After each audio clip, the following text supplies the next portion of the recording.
इस वीडियो में हम देखेंगे क्वाड इक्वेशंस और ये एक वीडियो ही आपको क्वाड इक्वेशन का चैंपियन बना देगा। तो इसमें हम क्वाड इक्वेशंस के बहुत सारे ट्रिक्स एंड टेक्निक्स देखेंगे जिससे आप क्वाड इक्वेशंस बड़े आसानी से सॉल्व कर सकते हैं। ठीक है, चलो देखते हैं। क्वाड इक्वेशंस क्या होती है? Any equation of the form P X is equal to zero जिसमें कोई भी polynomial of degree 2 equal to zero है तो उसको हम क्वाड्रेटिक इक्वेशंस बोलेंगे। लेकिन when we write the P X in descending order of their degree then we get the standard form of the equation. ये हमारी standard form of the equation है, A X square plus B x plus C is equal to zero, जिसमें A should not be equal to zero. तो ये standard form of quadratic equations है। Standard form of quadratic equations को learn करना बहुत जरूरी है और ये बहुत आसान है, जिसमें आपका ए बी सी ये रियल नंबर्स हैं और आपका एक्स जो है वो वेरिएबल है। इसमें एग्जाम्पल है 2x² plus x minus 300 is equal to zero. Similarly 2x² minus 3x plus 1 is equal to zero, ये भी एक एग्जाम्पल है, ये भी एग्जाम्पल है। अब इसमें आप चाहे तो कोफिशिएंट ऑफ एक्स स्क्वायर या एक्स अगर आगे पीछे लिखा है तो उससे कन्फ्यूज होने की जरूरत नहीं है, क्योंकि ए प्लस बी और बी प्लस ए दोनों इक्वल होते हैं। ऐसे ही इसमें 1 minus x square plus 300 is equal to zero और ऑल्सो अ क्वाड्रेटिक इक्वेशंस। तो क्वाड्रेटिक इक्वेशंस किस तरह की होती हैं? जो एक एल्जेब्रिक एक्सप्रेशन है p x is equal to zero और पोलिनोमियल ऑफ डिग्री 2 है। ठीक है, अब देखते हैं कि इसमें नया इसमें क्वेश्चन है। ये क्वेश्चन बहुत ही इंपॉर्टेंट है, 4 मार्क्स में आया है और ये बहुत ही इंपॉर्टेंट इसलिए भी है क्योंकि ये बाकी एग्जाम्स में भी आता रहता है, सीटेट एसएससी और कॉम्पिटिटिव एग्जाम्स में भी आता रहता है। तो इस क्वेश्चन को करने के लिए हमें दो इक्वेशंस बनानी पड़ेंगी। तो we have already discuss linear equation, चलो देखते हैं क्या है इसमें। तो ये 4 मार्क्स का क्वेश्चन है, 2019 में आ भी चुका है। A motor boat whose speed in still water is 9 kilometre per hour. तो मोटर बोट की स्पीड क्या है? 9 किलोमीटर पर आवर है और 15 kilometre it goes 15 kilometre downstream and comes back to the same spot in total time of 3 hours 45 minutes. Find the speed of the stream. तो downstream का मतलब क्या होता है? डाउन स्ट्रीम का मतलब है with the flow of water. और अगर motor boat with the flow of water जाएगी तो उसकी रिजल्टेंट स्पीड जो होगी वो कुछ बढ़ जाएगी। सो हम अज्यूम करते हैं, late assume the speed of stream. तो हमने स्ट्रीम की स्पीड को हमने एक्स अज्यूम कर लिया। ठीक है, अब सपोज करते हैं टी वन टाइम लगा बोट को डाउन स्ट्रीम जाने में। तो टी वन टाइम लगा तो डिस्टेंस कितना है हमारा 15 और स्पीड कितनी होगी 9 प्लस एक्स। तो ये हमारा है downstream time. Downstream मतलब with the flow of water. Suppose करें टी2 हमें टाइम लगा अप स्ट्रीम जाने में with against the flow of water, तो वो कितना होगा? अब डिस्टेंस अभी भी 15 किलोमीटर ही है और 9 is the speed of motor boat और एक्स उसमें से माइनस होगा, क्योंकि अब जो फ्लो ऑफ वाटर है वो against the speed of motor boat है, against the motor boat direction है। ठीक है, तो ये हो गया हमारा अप स्ट्रीम का टाइम। और डाउन स्ट्रीम और अप स्ट्रीम जाने में दोनों जो टाइम है वो कितने हैं? टी1 प्लस टी2। ठीक है, दोनों को अगर हम ऐड कर दें तो हमारा जो टोटल टाइम है वो मिल जाएगा। तो हमारा टी1 क्या है? हमारा टी के टोटल टाइम कितना दे रखा है? 3 आवर्स 45 मिनट्स, 3 घंटे 45 मिनट। तो 3 घंटे 45 मिनट को अगर हम कन्वर्ट कर लें आवर्स में तो हमारा हो जाएगा 3 आवर्स 45 मिनट्स को अगर हम कन्वर्ट कर लें तो 45/60। तो ये हमारा 3/4 हो जाएगा और हमारे 3 घंटे ऑलरेडी हैं। तो हमारा कितना हो जाएगा टोटल टाइम? तो हमारा टाइम टोटल हो जाएगा यहाँ से 4 3 12, 12 प्लस 3 15/4। तो हमारा टोटल टाइम लगा 15/4 और हमें टाइम दे कितना रखा है जाने डाउन स्ट्रीम जाने में? हमें ये लगा 15/9 प्लस एक्स और अप स्ट्रीम जाने में 15/9 माइनस एक्स। तो दोनों को इक्वल रख देते हैं। तो 15/4 is equal to 15/9 plus x और 15/9 माइनस एक्स। अब क्या करना है इसमें? इसको यहाँ से देखो 15 कॉमन आ जाएगा, ये 15 ये 15 ये 15 कट जाएगा। और इसमें और क्या कर सकते हैं हम इसका? राइट हैंड साइड में, अब इसमें हम क्या कर सकते हैं? राइट हैंड साइड में हम इसको इक्वेट कर सकते हैं। तो इक्वेट करेंगे तो क्या होगा? 15/4 की जगह 1/4 होगा, क्योंकि 15 तो हमारा कैंसिल हो गया। अभी क्या है इसमें? 1/9 प्लस एक्स और इसको लिख लेते हैं एक बार 1/9 1/9 प्लस एक्स और 1/9 माइनस एक्स। अब इसका एलसीएम ले लो। एलसीएम क्या आएगा आपका?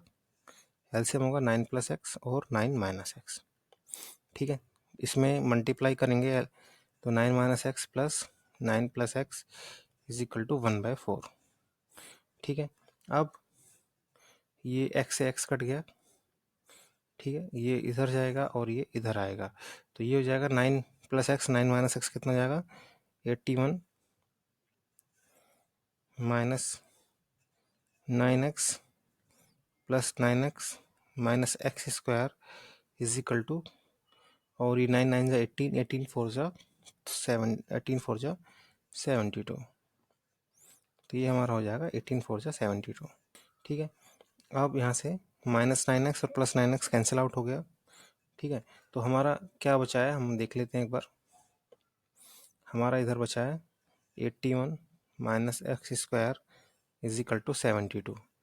अब इसमें एक्स स्क्वायर को अगर हम इधर लेके जाएं और 72 को इधर लेके आएँ तो एक्स स्क्वायर 81 माइनस 72, तो हमारा एक्स स्क्वायर आ जाएगा 9 और एक्स की वैल्यू आ जाएगी ±3।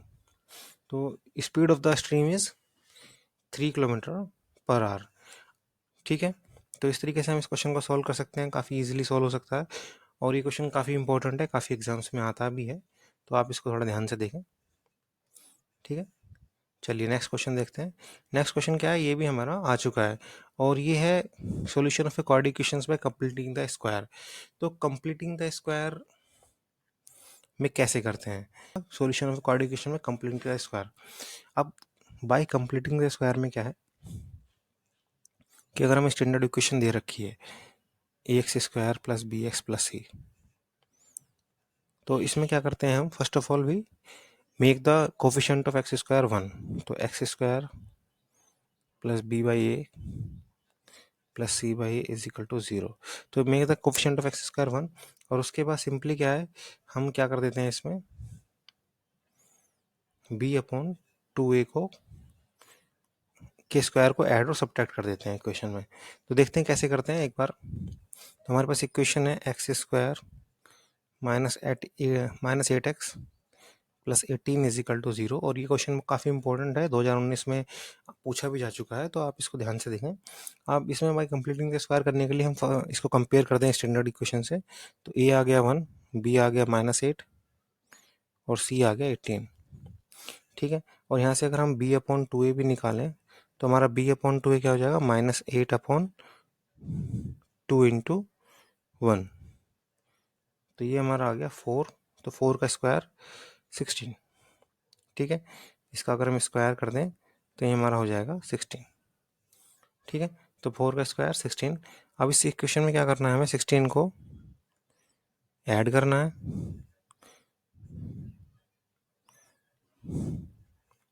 और 16 को सब्ट्रैक्ट करना है। अब इसमें देखें तो ये हो गया a², ये हो गया b², ये हो गया -2ab। ठीक है, हमारा फॉर्मूला क्या था, a plus b whole square, a² plus b² plus 2ab, या फिर a minus b whole square, a² plus b² minus 2ab। तो इसमें क्या होगा, x², इसको चाहे तो आप ऐसे दोबारा ओपन करके लिख सकते हैं, x² plus 4² minus 2 into 4 into x, -16 plus 18, तो ये हो गया +2 इज इक्वल टू 0। तो ये हमारा हो गया x -4 का square plus 2 is equal to 0। ठीक है, अब क्या करना है इसमें, तो ये हो जाएगा x -4 का स्क्वायर इज इक्वल टू -2। अब इसमें देखें कि x -4 is equal to √2 plus minus √2, और ये हमारा रियल सॉल्यूशंस नहीं देता है, ये हमारा रियल सॉल्यूशंस नहीं देता है, ये हमारा इमेजिनरी सॉल्यूशन देता है। तो अंडर रूट के अंदर अगर माइनस साइन आता है तो इसका मतलब हमारे जो सॉल्यूशन होंगे वो इमेजिनरी होंगे, और ये हमें शो करना था, तो वो हमने इजीली शो कर दिया। तो ये हमारा क्वेश्चन हो गया बाय कंप्लीटिंग द स्क्वायर। और बाय कंप्लीटिंग द स्क्वायर में आप ये समझें कि हमें करना क्या है। हमें फर्स्ट ऑफ ऑल हमें क्या करना है, we have to make the coefficient of x² 1, और उसके बाद b/2a स्क्वायर को ऐड और सब्ट्रैक्ट करना है। ठीक है, और कौन सा फॉर्मूला बनेगा, either it will be a plus b का होल स्क्वायर, या तो फिर ये बनेगा a प्लस बी का होल स्क्वायर या फिर a माइनस बी का होल स्क्वायर, और दोनों ही केस में a plus b a square plus b square plus minus 2ab। अब यहाँ प्लस है तो प्लस आएगा, माइनस है तो माइनस आएगा, यही फॉर्म बनेगी। ठीक है, चलो आगे देखते हैं। Find the roots of the following quadratic equations if they exist by using quadratic formula. अब क्वाड्रेटिक फार्मूला क्या है, बहुत ही इंपॉर्टेंट फार्मूला है। जैसे कि हम ऑलरेडी डिस्कस कर चुके हैं, क्वाड्रेटिक इक्वेशन सॉल्व करने के लिए हमारे पास 4 मेथड है। फर्स्ट बाय यूजिंग फैक्टराइजेशन, जिसे मिडिल टर्म स्प्लिट भी बोलते हैं, जो हम ऑलरेडी डिस्कस कर चुके हैं प्रीवियस वीडियो में, आप देख सकते हैं। दूसरा है बाय कंप्लीटिंग द स्क्वायर, और थर्ड मेथड है हमारा quadratic equation by using quadratic formula. Third formula है बाय यूजिंग थर्ड मेथड है बाय यूजिंग क्वाड्रेटिक फार्मूला।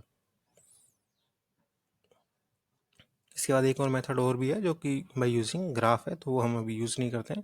तो अभी देखते हैं बाय यूजिंग क्वाड्रेटिक फार्मूला। तो इसमें आपको क्या करना है, सिंपली आपको जो इक्वेशंस गिवन है इसको आप कंपेयर करें स्टैंडर्ड क्वाड्रेटिक इक्वेशन से। तो स्टैंडर्ड क्वाड्रेटिक इक्वेशंस हमने पढ़ी थी x square plus B x plus C is equal to 0। तो फर्स्ट वाली इक्वेशन की अगर हम बात करें तो यहाँ पे ए आ गया 3, बी आ गया -5 और सी आ गया 2। ठीक है, अब इसमें x की वैल्यू अगर निकालनी है तो सिंपली फॉर्मूले में रख दीजिए। फॉर्मूला क्या है, ये आपको ऊपर दे रखा है, x is to minus b plus minus under root of b square minus 4ac/2 है। तो इसमें माइनस बी रखेंगे तो b ऑलरेडी -5 है, तो माइनस माइनस प्लस हो गया। ठीक है, और -5 का स्क्वायर करेंगे तो 25 हो जाएगा। 4 a की जगह 3 और b की जगह c की जगह 2 अपॉन 2 इंटू ए क्या है 3 है।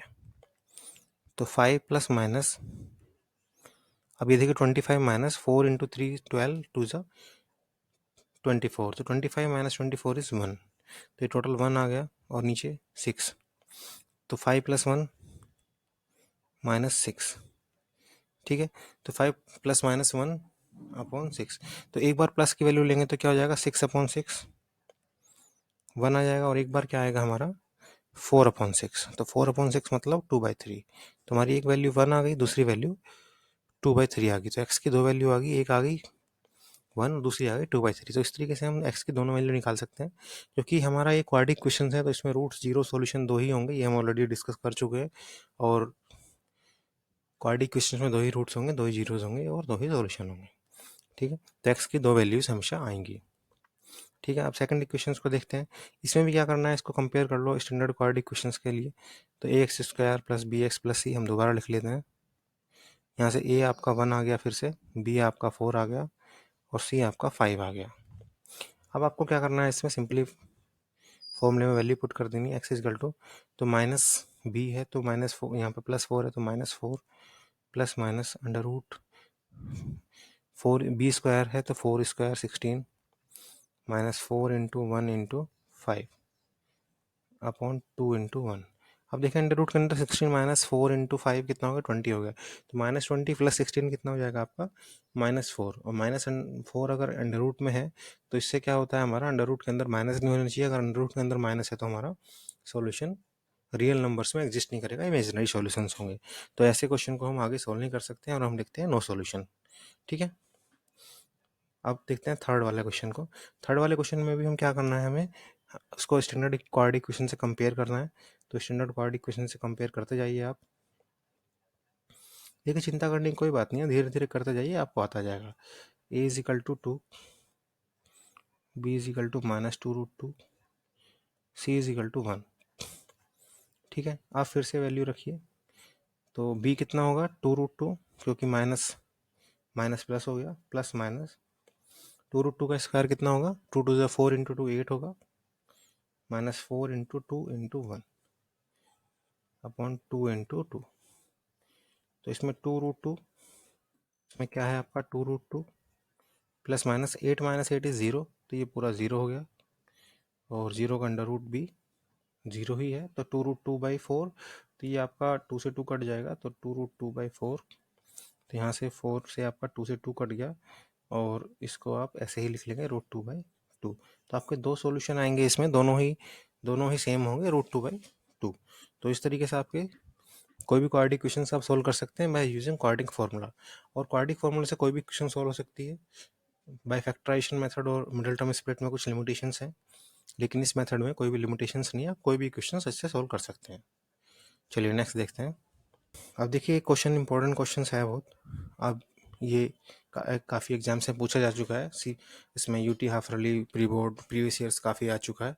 तो area of rectangular plot is 528 metre square. अब हमें मालूम है area of the rectangular plot होता क्या है। देखिए सबसे पहले तो ये समझना जरूरी है कि एरिया होता क्या है रेक्टेंगुलर प्लॉट का। तो एरिया ऑफ रेक्टेंगल क्या है, एरिया ऑफ रेक्टेंगुलर प्लॉट क्या होगा यार, एरिया ऑफ रेक्टेंगल क्या होता है, लेंथ इंटू ब्रेथ। और वो आपको दे रखा है 528 मीटर स्क्वायर। ठीक है। अब क्या है, length of the plot is one more than twice breadth. तो जो लेंथ है वो आपकी एक ज़्यादा है ट्वाइस ब्रेथ से। ट्वाइस मतलब टू टाइम्स द ब्रेथ। अगर ब्रेथ को हमने बी ले लिया है और लेंथ को हमने एल ले लिया है, ठीक है, हमने एज्यूम कर लिया कि let length be the L and breadth be B. तो L is equal to one plus one more then means one plus twice of breadth in to into B. ठीक है। और we need to find the length and breadth of the plot. अब हमको length और breath दोनों निकालनी है। तो अब हम क्या करेंगे, ये हमारी फर्स्ट इक्वेशन है, ये हमारी सेकंड इक्वेशन है।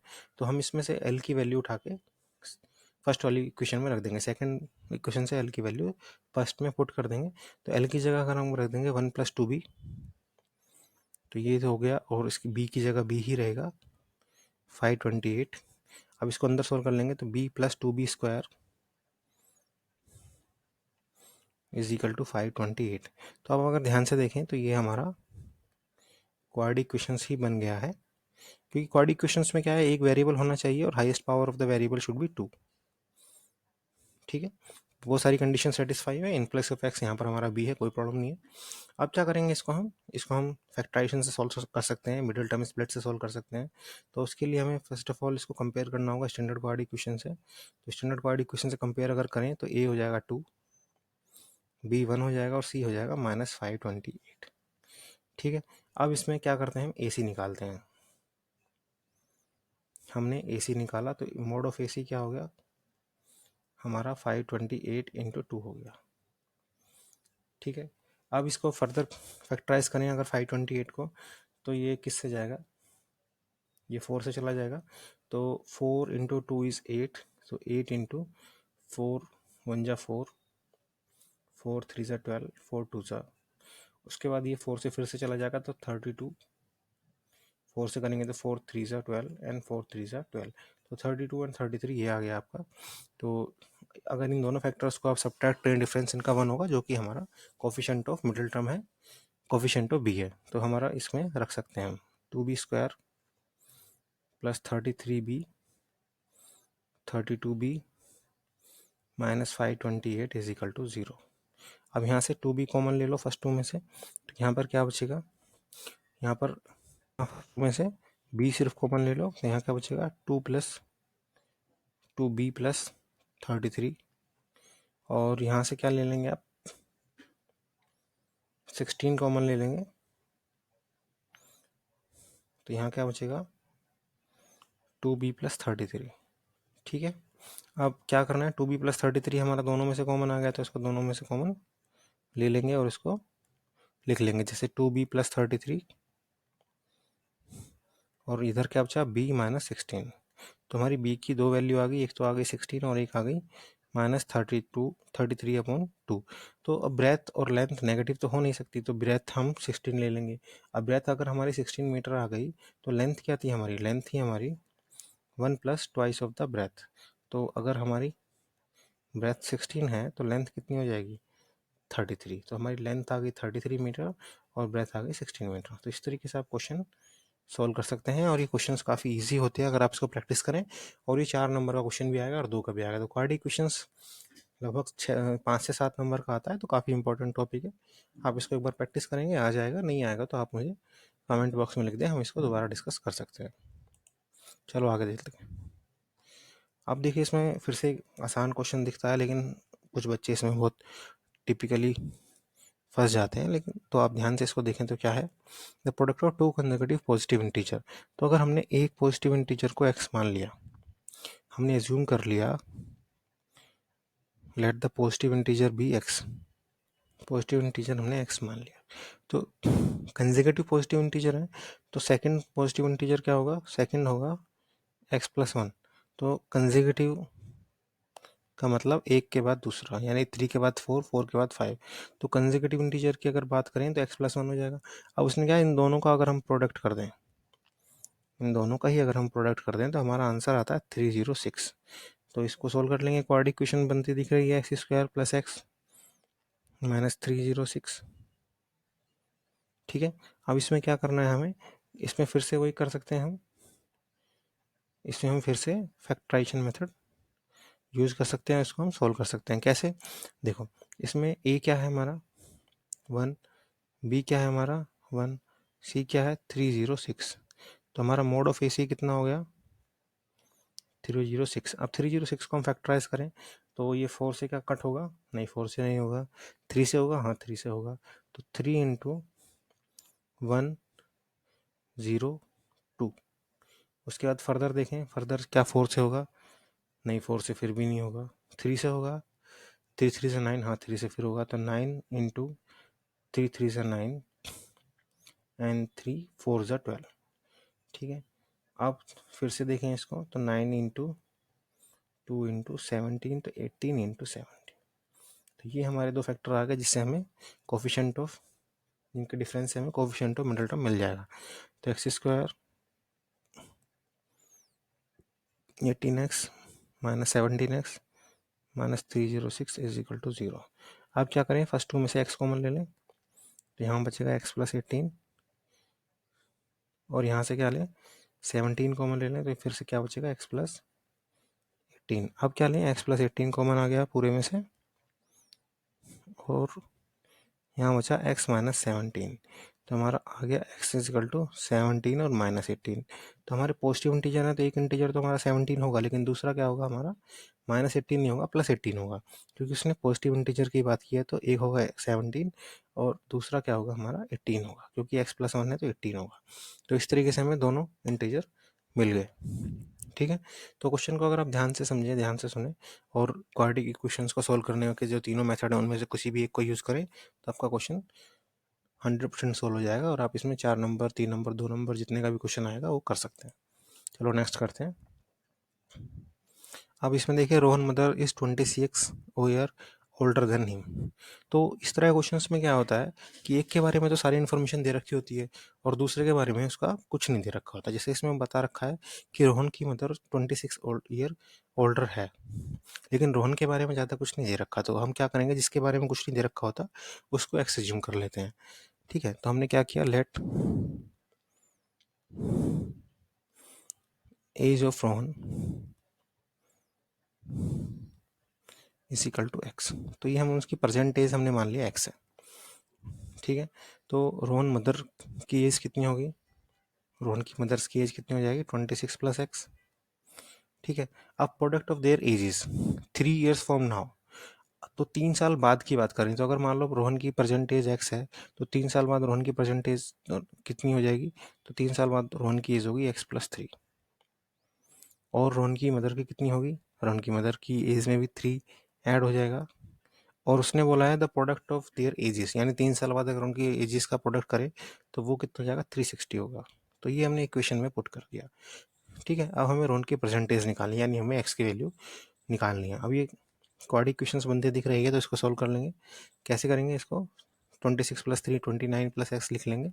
तो इसको हम 23 + x, सॉरी 26 + 3 29 + x लिख लेंगे, और ये हो गया 360। ठीक है, तो इसमें लिखिए इसको 29x + x² + 29 into 3 + 3x is equal to 360। ठीक है, तो इसको फर्दर लिख सोल्व कर लेंगे, तो ये हो जाएगा x² और 29 + 3 कितना हो जाएगा 32x, और 29 इंटू 3 कितना हो जाएगा 87। ठीक है, तो 87 प्लस का है और 360 माइनस का है। तो ये 87 में से 360 में से 87 अगर हम माइनस करेंगे तो कितना होगा, 60 तो 60 माइनस हो गया, उसके बाद कितना बचा 27 माइनस करेंगे तो कितना हो जाएगा 273। तो ये हमारा आ जाएगा x² + 32x -273 is equal to 0। अब फिर से क्या करना है हमें, वही मिडिल टर्म स्प्लिट हम यूज़ कर सकते हैं या फैक्टराइजेशन मेथड इसको बोलते हैं। तो इसमें क्या है, ए की वैल्यू हमारी क्या है, ए की वैल्यू 1 है, बी की वैल्यू हमारी 32 है और सी की वैल्यू है -273। ठीक है, अब इसमें क्या है, मोड ऑफ ए सी -273 हो गया या प्लस हो गया क्योंकि मोड ले आए। अब इसमें क्या करें, हम उसको फैक्टराइज करने की कोशिश करें तो 3 से मल्टीपल है तो 3 इंटू 9 और 1, तो 3 इंटू 91, फिर इसको 13 7 जो होंगे, 13 7 जो 91, तो 7 इंटू 3 तो दैट इज़ 21, तो ये होगा 21 इंटू 13। और 21 इंटू 13 अगर हम करते हैं, 21 इंटू 13 अगर हम करते हैं तो ये हो जाता है 34, लेकिन हमें यहाँ पर कितना चाहिए, 32 चाहिए। ओके, तो एक इसमें रिजल्ट है 21 इंटू 13 और दूसरा क्या हो सकता है 39 इंटू 7। तो हम 39 इंटू 7 यूज़ करेंगे, 21 इंटू 13 नहीं यूज़ करेंगे। ठीक है, तो ये थोड़ी सी लिमिटेशन है फैक्टराइजेशन मेथड की कि आपको चेक करना पड़ेगा कौन सा फैक्टर आप रख सकते हैं कौन सा नहीं रख सकते। ठीक है, 39x minus 7x minus 273 is equal to 0।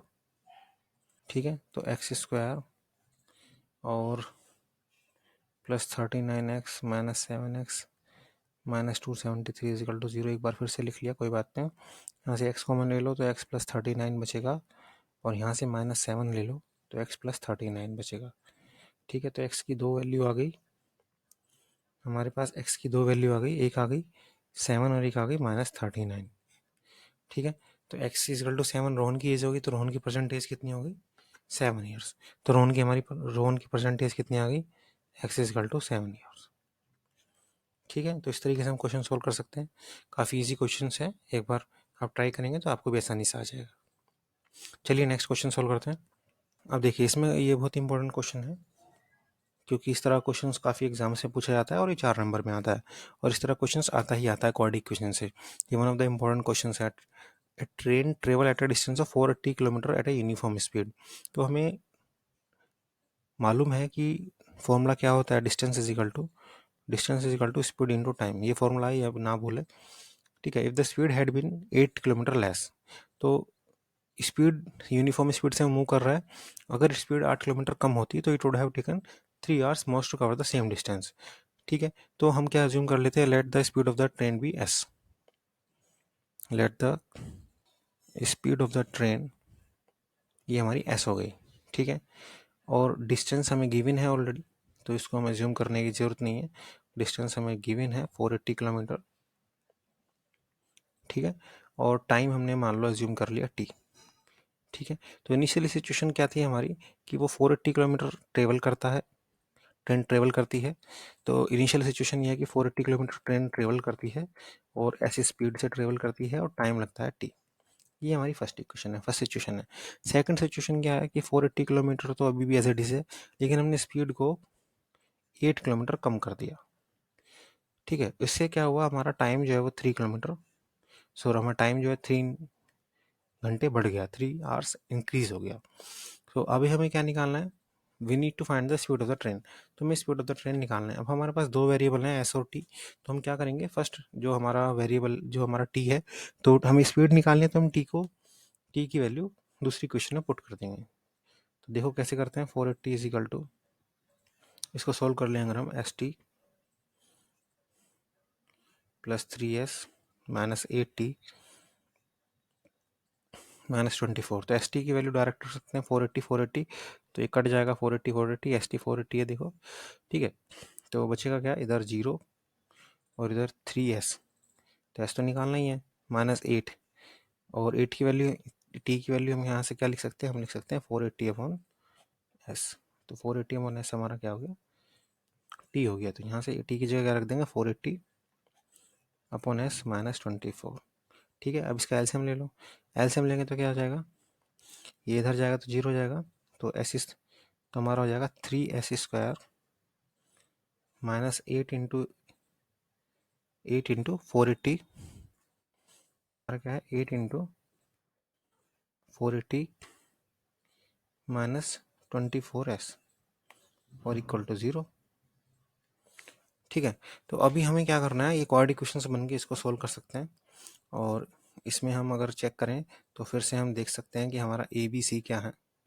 देखो इसमें क्या है, ए क्या है हमारा, ए हमारा 3 है, बी हमारा 24 है, -24, और सी हमारा है 8 इंटू 480, ये भी माइनस का है।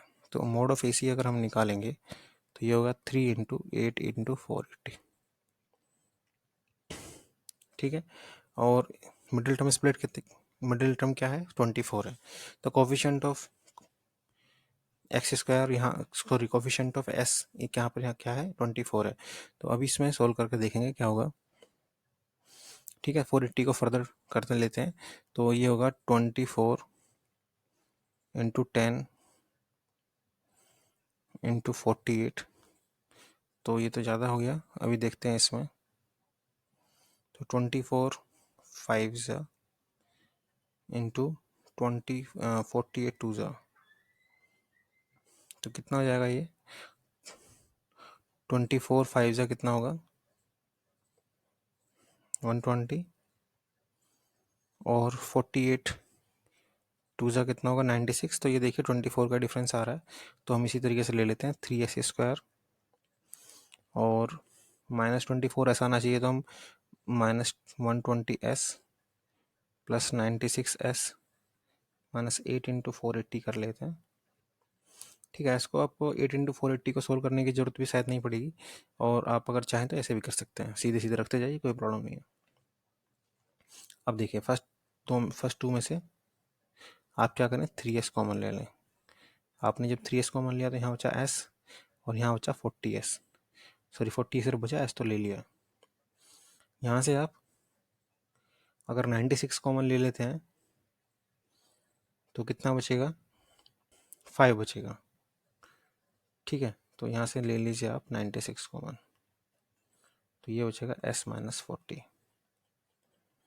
ठीक है, अब s-40 कॉमन आ गया, तो s-40 हम कॉमन ले लेंगे, बचा गया 3s plus 96 is equal to 0। तो s की वैल्यू क्या आ गई हमारी 40। तो हमारी स्पीड ऑफ द ट्रेन कितना है 40 किलोमीटर पर आवर। ठीक है, तो हमारी स्पीड ऑफ द ट्रेन कितना है 40 किलोमीटर पर आवर। जो दूसरी वैल्यू आएगी वो नेगेटिव में आ रही है, उसको हम नहीं लेंगे। ठीक है, उसको हम नहीं लेंगे, हम पॉजिटिव वाली वैल्यू लेंगे, और वो आ रही है 40 किलोमीटर पर आवर। ठीक है, तो ये क्वेश्चन काफ़ी इंपॉर्टेंट है, एग्जाम से पूछा ही जाता है, अक्सर इस तरह के क्वेश्चन एग्जाम में आ जाते हैं, तो आप इसको भी थोड़ा ध्यान से देखें और समझें। नेक्स्ट क्वेश्चन देखते हैं। नेक्स्ट है हमारा नेचर ऑफ रूट्स।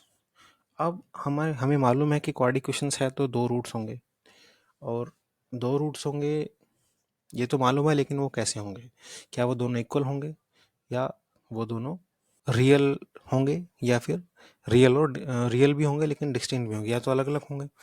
पहली बात तो रियल होने चाहिए। रियल कब होंगे, जब हमारा b² - 4ac है, जिसे हम डिस्क्रिमिनेंट भी बोलेंगे, तो हमारा ये जो b² - 4ac है, इसको हम बोलते हैं डिस्क्रिमिनेंट।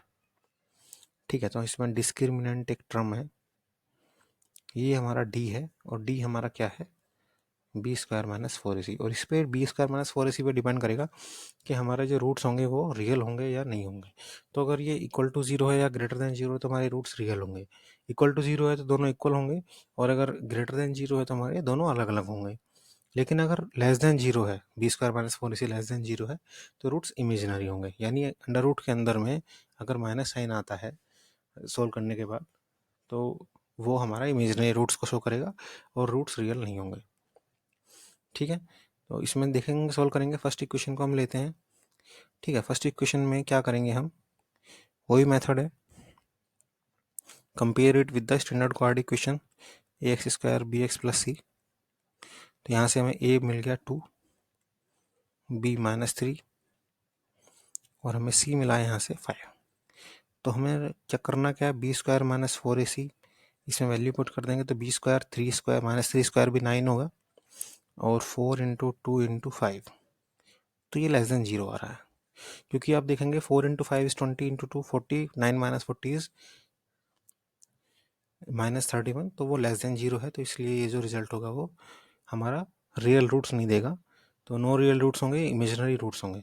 ठीक है, अब सेकंड वाले में करते हैं। चलो, फर्स्ट वाला हो गया आपका, अब आप सेकंड को देखिए, इसमें ए क्या है आपका 3 है, बी है -4√3 और सी है आपका 4।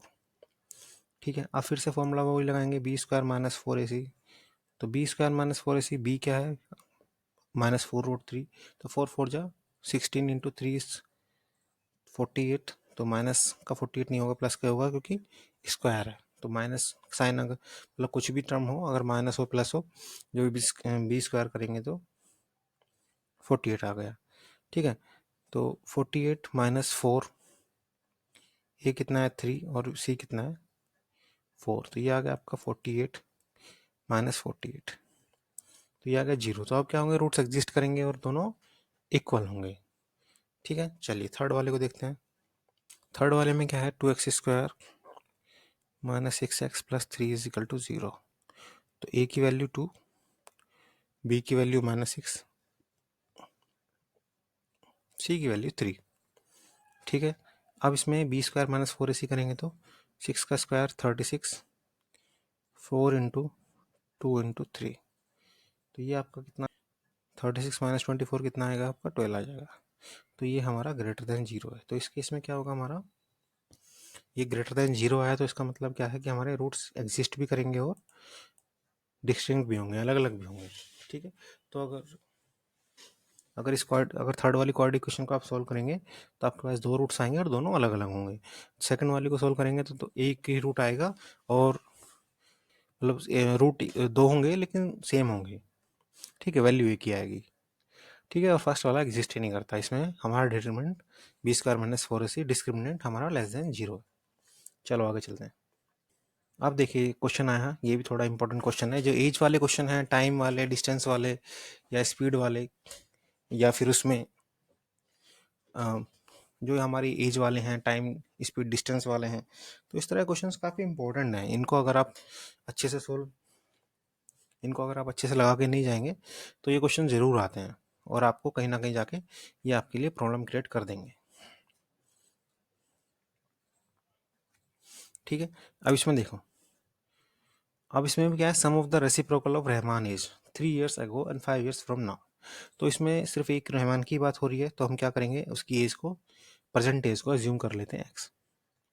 हम क्या करते हैं, लेट द प्रेजेंट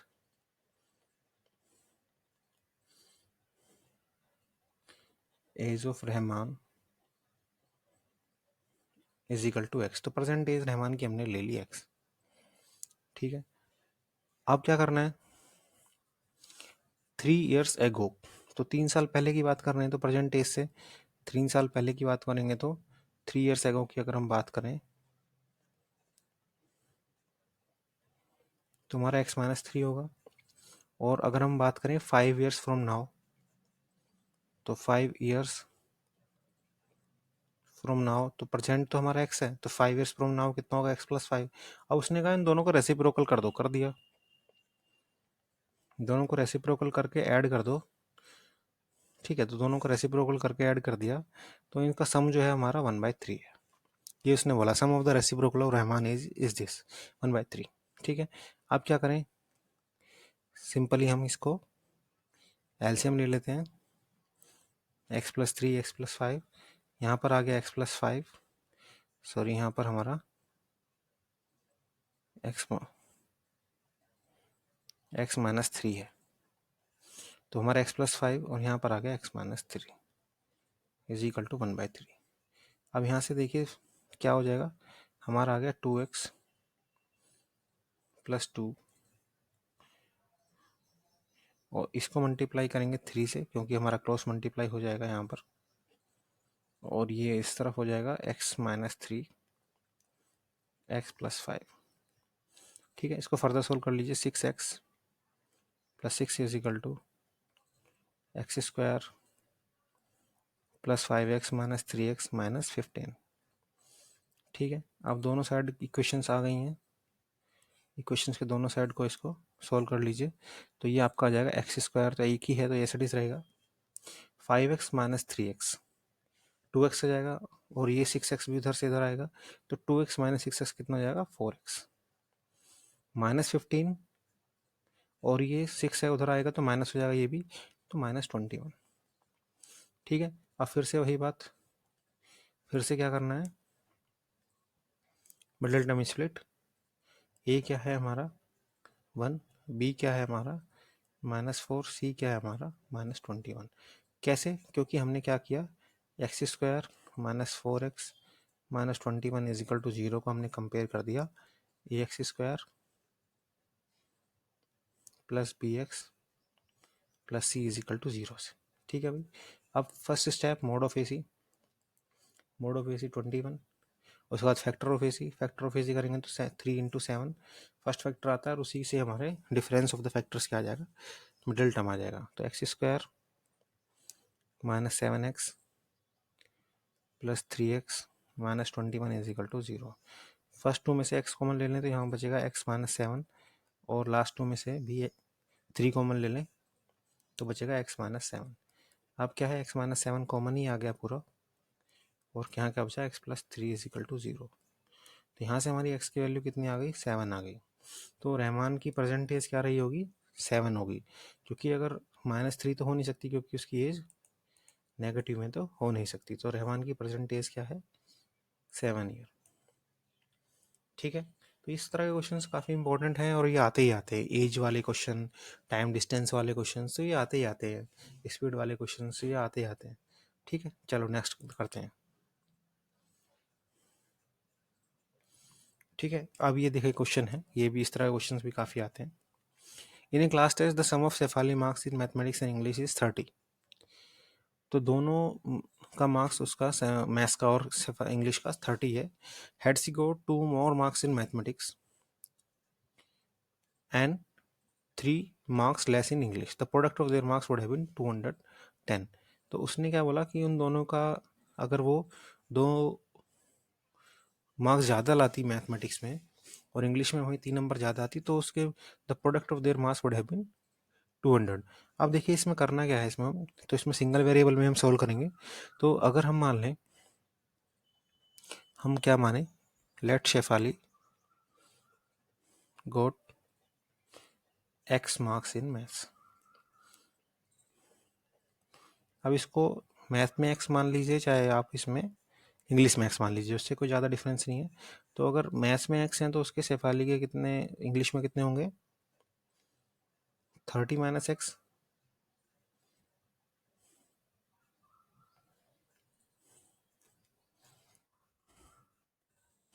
ठीक है, तो उसके कितने होंगे, 10 Shefali English marks, English marks कितने होंगे, 30 - x, क्योंकि दोनों का सम क्या है, मैथ्स के मार्क्स का और इंग्लिश के मार्क्स का 30 है। तो अगर x मैथमेटिक्स में x है तो इंग्लिश में कितने रहेंगे, 30 - x। अब उसने क्या कहा कि मैथमेटिक्स में अगर 2 नंबर ज़्यादा होते तो मैथमेटिक्स में उसके x आए, अगर 2 ज़्यादा होते, और उसने कहा कि 30 - x इंग्लिश में है लेकिन इंग्लिश में 3 नंबर और कम होते, तो उनका जो प्रोडक्ट है वो कितना हो गया होता, 210 हो गया होता। तो ये काफ़ी इंपॉर्टेंट क्वेश्चन है, इसको लैंग्वेज को अगर आप समझ लें तो क्वेश्चन बड़ी आसानी से हो जाएगा। ठीक है, तो इसमें सिंगल वेरिएबल में ही हमें सोल्व करना है, अगर हम डबल वेरिएबल में भी सोल्व करते तो लास्ट में रिजल्ट यही आता।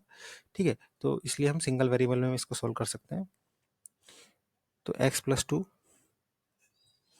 और ये हमारा हो गया 30 - 3 = 27 - x इजिकल टू 210। अब इसको सोल्व कर लेते हैं, यह हो गया x² -x² होगा, और ये हो जाएगा 27x + 54 - 2x 210। ठीक है, अब क्या करना है, -x² + 25x, और ये 54 है तो इधर आ जाएगा ये 210 में से अगर 50 माइनस करेंगे कितना बचेगा, तो अगर 210 में से 50 और माइनस करेंगे तो ये आ जाएगा हमारा 156 इजिकल टू 0। अब इसमें चाहे तो माइनस साइन कॉमन ले सकते हैं, तो ये हो जाएगा x² -25x + 156 इजिकल टू 0। अब फिर से हम क्या कर सकते हैं, इसको फैक्टराइजेशन करके सोल्व कर सकते हैं। तो अगर जैसे हमारी क्वाड्रेटिक इक्वेशन आ गई x² -25x plus 156 is equal to 0, तो यहाँ से a हो गया 1, b -25 सी हो गया। ठीक है, अब इसमें क्या करना है हमें, फिर से वही मिडिल टर्म स्प्लिट के लिए मोड ऑफ ए सी 156, 156 को फिर से फैक्टराइज करेंगे तो ये 4 से हो सकता है क्या? हाँ 4 से हो जाएगा, तो इसे 4 से करेंगे, 4 3 से 12, 4 3 से 12 और फिर उसके बाद कितना बचा, 3 और 6, 4 9 जा 36। ठीक है, अब इसको फर्दर कर सकते हैं, 4 इंटू 3 इंटू 13, तो ये 4 इंटू 3 12 हो गया और ये 13, तो 12 इंटू 13 इज प्लस 156, और हमारे यहाँ से 13 प्लस 12 कितना हो जाएगा 25, तो मिडिल टर्म भी आ जाएगा। तो देखें x square minus 12x minus 13x, क्योंकि दोनों ही माइनस के रखने होंगे, क्योंकि हमारा जो मिडिल टर्म है वो माइनस का है। ठीक है, और हमें एडिशन करना है तो दोनों ही माइनस के रख लिए। तो यहाँ से फर्स्ट टू में से x कॉमन ले लिया तो x माइनस 12 बचा, और लास्ट टू में से माइनस 13 कॉमन ले लिया तो x माइनस 12 फिर से बचेगा, इजिकल टू 0। अब क्या होगा, हमारा x माइनस 12 कॉमन आ गया और यहाँ से x माइनस 13, तो x की दो वैल्यू आ गई, एक आ गई 12, एक आ गई 13। तो उसने क्या पूछा था, उसने पूछा था कि मार्क्स बताएं। तो अगर उसके मैं अगर सेफाली के मार्क्स, अगर सेफाली के मार्क्स मैथ्स में 12 आते हैं तो इंग्लिश में कितने रहे होंगे 18, और अगर मैथ्स में 13 आते हैं तो इंग्लिश में कितने रहे होंगे 17। तो उसके दो पॉसिबिलिटीज़ हैं, टू पॉसिबिलिटीज़ आई हैं, तो वो दोनों ही पॉसिबल हैं। तो आप देख लीजिए कौन सा, दोनों में से दोनों ही पॉसिबिलिटी हैं, तो दोनों ही आंसर करेक्ट है। ठीक है, अगर आप 12 और 18 लिखते हैं तो भी करेक्ट है, 13 और 17 लिखते हैं तो भी करेक्ट है। ठीक है, चलो नेक्स्ट चलते हैं। अब देखिए, the diagonals of the rectangular field is 60 metre more than the shortest side. अब हमें मालूम है कि डायगोनल ऑफ रेक्टेंगुलर फील्ड की अगर बात कर रहे हैं तो रेक्टेंगुलर फील्ड अगर है, और रेक्टेंगुलर फील्ड में क्या होता है देखिए। ठीक है, मान लो ये हमारा रेक्टेंगुलर फील्ड है और इसमें अगर हम डायगोनल की बात करें, मान लो ये हमारा डायगोनल है, अगर इसका हम नाम लिखें तो मान लो ABCD हमारा रेक्टेंगुलर फील्ड है, और अगर हम इसके डायगोनल की बात करते हैं, सपोज करें हम DB की बात करते हैं, तो इसमें अगर हमें जैसे मान लो, अगर हम एज्यूम करें कि हमारा ये लेंथ है और ये ब्रेथ है, तो ये हमारा पाइथागोरस रेक्टेंगल में एंगल 90 डिग्री होता है, हमें मालूम है। और ये हमारा बाय पाइथागोरस थ्योरम से कितना हो जाएगा, diagonal b square plus l square. तो ये भी हमें ध्यान रखना है कि हमारा डायगोनल कितना है, b square plus l square. चलिए आगे बढ़ते हैं। The diagonal of the rectangular field is 60 more than the shorter side. ठीक है, अब शॉर्टर साइड कौन सी है, किसी को भी एक को ले लीजिए, इसमें कुछ ऐसा दे नहीं रखा है कौन सी शॉर्टर है कौन सी लॉन्गर है। ठीक है, तो हम एज्यूम कर लेते हैं शॉर्टर साइड को, ब्रेथ को, let b breadth is the shorter side. हमने बी को शॉर्टर साइड ले लिया, तो हमारा डायगोनल कितना है, diagonal of rectangular field is 60 more than the shorter side. तो डायगोनल कितना है 60 प्लस बी, और हमारी लेंथ कितनी है, द लॉन्गर साइड लेंथ होगी, दूसरी साइड लेंथ है, तो length is 30 more than the shorter side. ठीक है, find the side of the field. अब हमारा डायगोनल का फॉर्मूला क्या है, under root of l square plus b square. ठीक है, तो इसी फॉर्मूले में रख देंगे। अब डी क्या है हमारा 60 प्लस बी, 60 प्लस बी का स्क्वायर। ठीक है, क्योंकि हम इसको ओपन कर दिया, स्क्वायर हो गया, इसको हम ऐसे लिख लेंगे, d square is equal to l square plus b square. ठीक है, और एल स्क्वायर हमारा कितना है 30 प्लस बी, और बी तो बी है ही। ठीक है, तो 3600 plus b square plus 120 b, इसके बाद 900 plus b square plus 60 b plus b square. ठीक है जी, तो बी स्क्वायर, अब इसको सोल्व कर लेते हैं। सोल्व करेंगे तो क्या आएगा, इधर 2b स्क्वायर हो गया और इधर बी स्क्वायर है, तो एक एक हो गया बी स्क्वायर। ठीक है, उसके बाद 60 बी इधर है और इधर 120 भी है, तो इधर हो जाएगा -60 बी, इधर 900 है, उधर 3600 है, तो 2700 इज इक्वल टू 0। ठीक है, अब इसमें क्या करना है, हमें फिर से वही करना है, क्या करना है, middle term split factorization method. तो अब हमारा इक्वेशन आ गई है b square minus 60b minus 2700 is equal to 0। A कितना है 1, बी कितना है -60, सी कितना है -2700। मोड ऑफ ए सी लेंगे तो 2700 होगा, सॉल्व करेंगे तो 9 इंटू 300 हो गया, फर्दर सॉल्व करें तो 90 इंटू 30। ठीक है, तो 90 माइनस 30 कितना हो गया 60। तो इस तरीके से हम इसको, आपको ये देखना होगा कौन से फैक्टर्स से आपको मिडिल टर्म स्प्लिट मिल रहा है। तो जैसे इसमें आप इसमें करते जाइए, लेकिन इसमें आपको चेक कर रहा हूँ 90 इंटू 30। तो अगर आपकी प्रैक्टिस इसमें है तो आप इसको अच्छे से कर सकते हैं, और आपको थोड़ी प्रैक्टिस करनी होगी इसमें। तो 90, क्योंकि 60 भी है तो 90 भी माइनस की जगह प्लस 30 भी लेंगे, -2700 इज इक्वल टू 0। अब फर्स्ट टू में से फिर b कॉमन ले लेंगे तो यहाँ बचेगा b माइनस 90, और यहाँ से 30 कॉमन ले लेंगे तो यहाँ बचेगा b minus 90 is equal to 0। तो कितना होगा b प्लस 30 और b माइनस 90। ठीक है, तो यहाँ से b की वैल्यू कितनी आ गई 90 मीटर, b की वैल्यू आ गई 90 मीटर। तो हमारा d कितना हो जाएगा, d हमारा हो जाएगा 60 प्लस 90 150 मीटर, और हमारी लेंथ कितनी हो जाएगी 90 प्लस 30 120 मीटर। तो हमारी डायरेक्ट लिख लेंगे 120 मीटर, और ब्रेथ हमने अभी निकाली है 90 मीटर। तो ये हमारी डायमेंशंस होगी। जैसे find the sides of the field, तो ये सारी साइड्स हमें मिल जाएंगी। ठीक है, तो इस तरीके से हम क्वेश्चन सॉल्व कर सकते हैं। क्वेश्चंस थोड़े टिपिकल होंगे लेकिन है क्वाड्रेटिक क्वेश्चंस के पार्ट ही, और ये सारे क्वेश्चंस बहुत इंपॉर्टेंट हैं। 4-4 नंबर के आते हैं, 3-3 नंबर के आते हैं, तो इनको अच्छे से करके जाएं आप। देखिए इस क्वेश्चन को देखते हैं। Train travels 360 kilometre at a uniform speed. एक ट्रेन ट्रेवल करती है 360 kilometre at a uniform speed. तो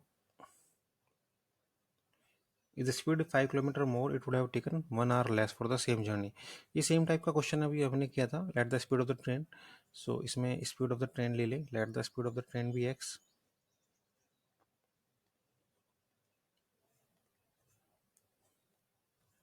ठीक है, so initially distance was 3, distance is 360 kilometer, and we know distance is equal to speed into time, so x into t। और उसके बाद क्या हुआ 360 is equal to speed would have been 5 kilometre per hour more, और time कितना लगेगा 1 घंटा कम लगेगा। ठीक है, इसको सोल्व कर लीजिए। ये बस ऐसे ही क्वेश्चन ऐसे हमने पहले किया है, तो उसी तरीके से आप इसको सोल्व कर सकते हैं। 360 is equal to x t minus x plus 5t minus 5। तो एक्स टी तो हमारा 360 है तो कट जाएगा दोनों, और 0 इज इक्वल टू एक्स की तो वैल्यू निकालनी है, और हम यहाँ से टी की वैल्यू पुट कर देंगे। टी की वैल्यू कितनी है 360 upon x minus 5, minus x 5 into 360 upon x minus 5। ठीक है, तो इस तरीके से हम इसको फर्दर सॉल्व कर सकते हैं और हमारा आंसर आ जाएगा। तो इसमें क्या करेंगे, minus x square 5 into 360 minus 5x।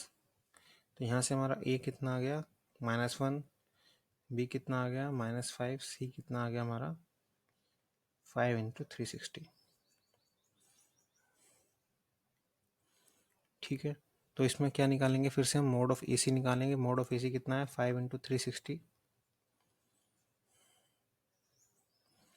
5 into 6 into 60, 5 into 6 into 12 into 5।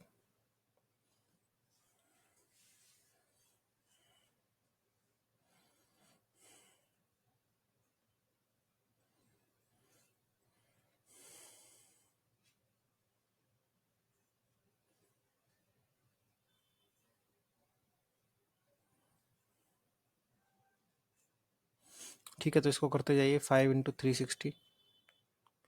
उसके बाद क्या आएगा आपका,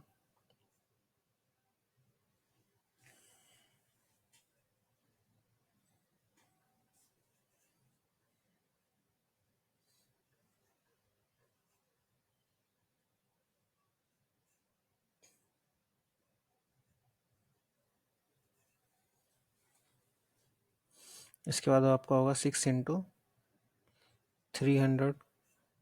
7 से कट होगा नहीं, 8 से होगा क्या,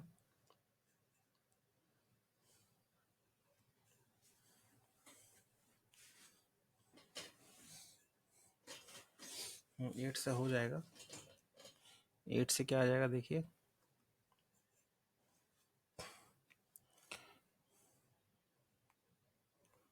4 × 32, 8 × 5 40 × 5। 9 से होगा क्या, 9 से भी हो जाएगा। 9 ×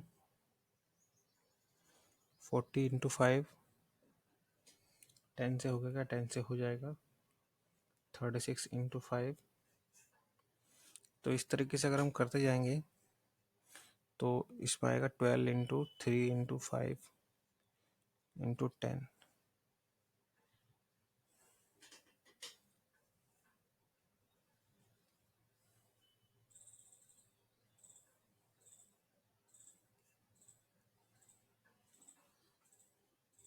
इसको चाहे तो आप क्वाड्रेटिक फॉर्मूले से करके देख लीजिए। ठीक है, इसको क्वाड्रेटिक फॉर्मूले से करके देख लेते हैं। तो क्या आएगा, x = -b minus minus plus b²। 25 × 4 × -1 × 5 × 360 upon 2 × -1। तो 5 + -25 प्लस 5 4 × 20, 20 तो 720, 7200।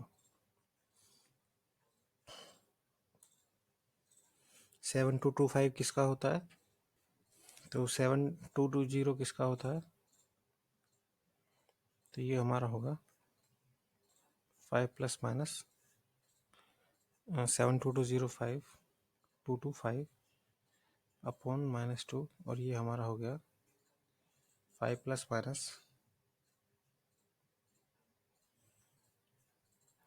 17 × 5 अपॉन -2। तो 17 × 5 कितना हो गया, 85। तो एक होगा हमारा माइनस, एक होगा +40, एक वैल्यू होगी +40, और एक कितनी होगी 90/2 -45।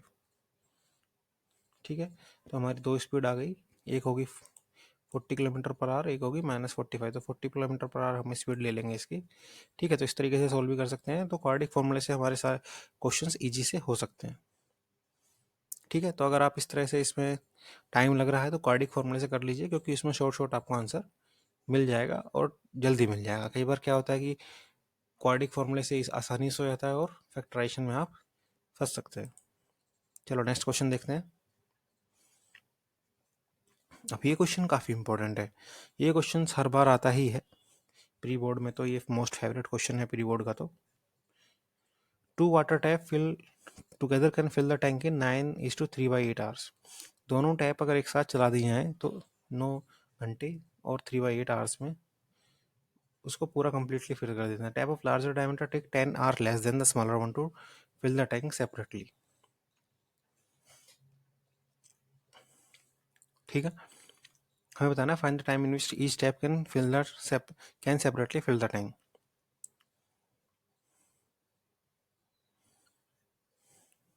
तो इसमें क्या अज्यूम करें, let the tank with smaller diameter, let the time let the tank with smaller diameter takes t time to fill the tank। जो स्मॉलर वाला है वो 10 घंटे टी टाइम लेता है,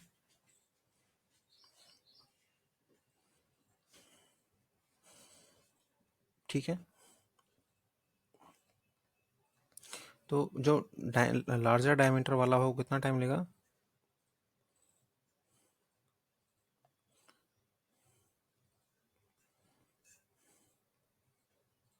टाइम फॉर लार्जर डायमीटर, तो ये कितना लेगा? t+10, sorry t-10।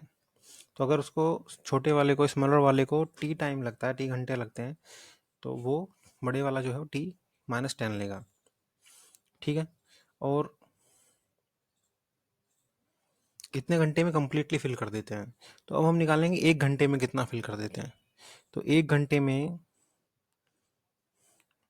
तो इसमें समझिए जैसे मान लो छोटे वाला जो टैप है वो 10 घंटे में फिल कर देता है। तो 10 घंटे में एक किसी भी टैंक को पूरा फिल कर देता है, जो हमारा छोटे वाला है, छोटे वाला टैप है। अब मान लो वो 10 घंटे में फिल करता है, तो एक घंटे में कितना करेगा? 1/10 करेगा। ठीक है। तो एक घंटे में उसने कितना किया? तो स्मॉलर वाले ने 1/t किया। और उसने क्या किया कि दूसरे वाले ने कितना करेगा? तो अगर मान लो उसको 1 घंटा ही लगता है फिल करने में, तो 1 घंटे में कितना कर देगा? फुल कर देगा। तो इसमें क्या करें? 1/t-10, दोनों को अगर ऐड कर दें 1 घंटे का, तो हमारा पूरा कंप्लीट कितना फिल हो जाता है? 9 × 8 +3, 75/8 आवर्स में कंप्लीट फिल हो जाती है। तो 1 घंटे में कितनी होगी? 8/75। तो ये हमारी क्वेश्चन है। इसको बनाना आपको अगर आ गया तो आपने क्वेश्चन आसानी से सॉल्व कर लोगे। तो 1 घंटे में अगर लार्जर डायमीटर को t आवर्स लगते हैं, अगर लार्जर डायमीटर वाली टैप जो टी आवर्स में कंप्लीटली फिल कर देती है, तो सपोज करें कि अगर 10 घंटे में फिल करती है तो 1 घंटे में 1/10 करेगी। और ऐसे ही दूसरी वाली जो है वो, जो भी उसका टाइम है उतना उसमें, जैसे मान लो उसको पहले वाले को 20 घंटे लगते हैं मान लो, तो एक एक घंटे में कितना करेगी? 1/20। और दूसरे वाले को मान लो 10 घंटे कम लगते हैं, यानी 10 घंटे ही सिर्फ लगते हैं, तो वो 1 घंटे में कितना करेगी? 1/10। तो इन दोनों को अगर ऐड कर दें तो 1 घंटे में टोटल कितना फिल करेंगी, जो कि टोटल अगर इतने आवर्स में होता है तो उसका 1 घंटे का कितना होगा? 1/this। तो इस तरीके से अगर हम लिखेंगे इसको, तो हमारा इक्वेशन बन जाएगी, फिर इसको हम सोल्व कर लेंगे। अब इसमें कुछ नहीं है, अब तो आपको मालूम ही है क्या करना है। अब तो आप इसको आसानी कर ही लोगे। तो इसमें t-10 + t, अब इसमें क्या करना है? क्रॉस मल्टीप्लाई कर लीजिए। तो 75 2t-10, इसके बाद 8t² - 10t। तो इसके बाद तो इसमें आपको सोल्व करना है सिंपली। तो ये हो जाएगा 150t - 750 8t² - 80t। ठीक है। अब क्या होगा? 8t², ये 150t है, उधर जाएगा तो ये भी माइनस का हो जाएगा। तो 80 और 150 कितना हो जाएगा? 230। और ये उधर आएगा तो प्लस का हो जाएगा। ठीक है। यहाँ से ए की वैल्यू कितनी आ गई? 8। बी की वैल्यू कितनी आ गई? -230। सी की वैल्यू कितनी आ गई? 750। ठीक है। अब इसको सॉल्व कर लीजिए।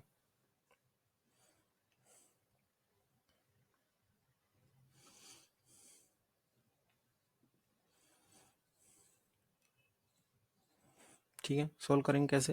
हमारे पास 3 मेथड तो अभी हैं ही, ग्राफिकल भी अगर हमने डिस्कस नहीं किया है तो।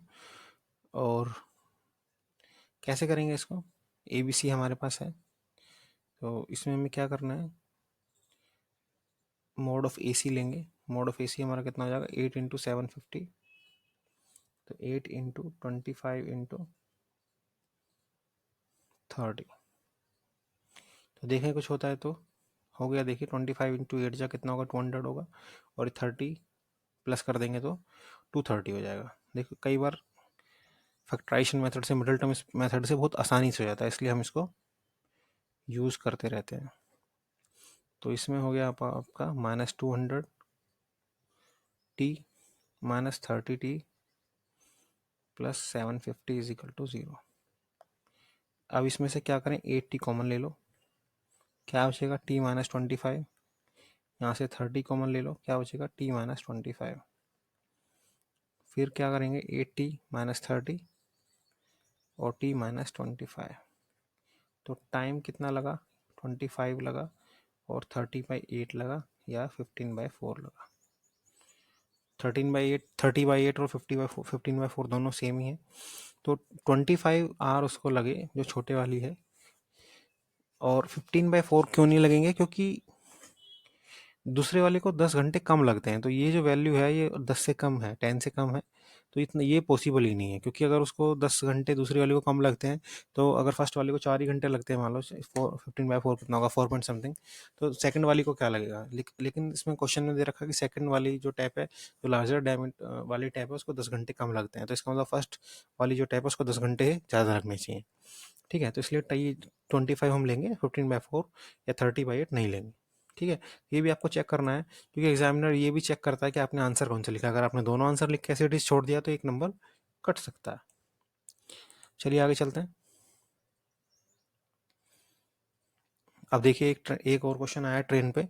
Express train takes 1 hour less than the passenger train to travel 132 kilometre between Mysore and Mangalore without taking into consideration the time they stop at the intermediate station. अब देखिए इसमें क्या है, express train take 1 hour less than the passenger train. तो express train की speed अगर मान लो, इसमें express train takes 1 hour less than the passenger train. अब इसमें देखिए एक हम जो ये उसी तरह क्वेश्चन है जिसमें एक के बारे में कुछ दे रखा था, दूसरे के बारे में कुछ दे ही नहीं रखा है। तो जैसे मान लो पैसेंजर ट्रेन के बारे में कुछ दे नहीं रखा है, तो हम क्या लेंगे, late the speed of passenger train, इसको हम ले लेंगे एक्स। तो हमारी एक्सप्रेस ट्रेन की स्पीड कितनी हो जाएगी,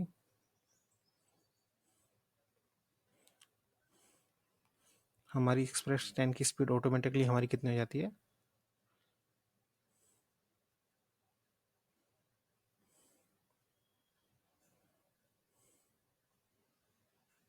11 मोर देन है। Average speed of the express train is 11 more than that of passenger train. तो हमने इसकी स्पीड एक्स ले ली, तो पैसेंजर एवरेज इसकी होगी एक्स प्लस 11। तो ये एक्सप्रेस ट्रेन की स्पीड हो गई। अब उसने बोला है कि अगर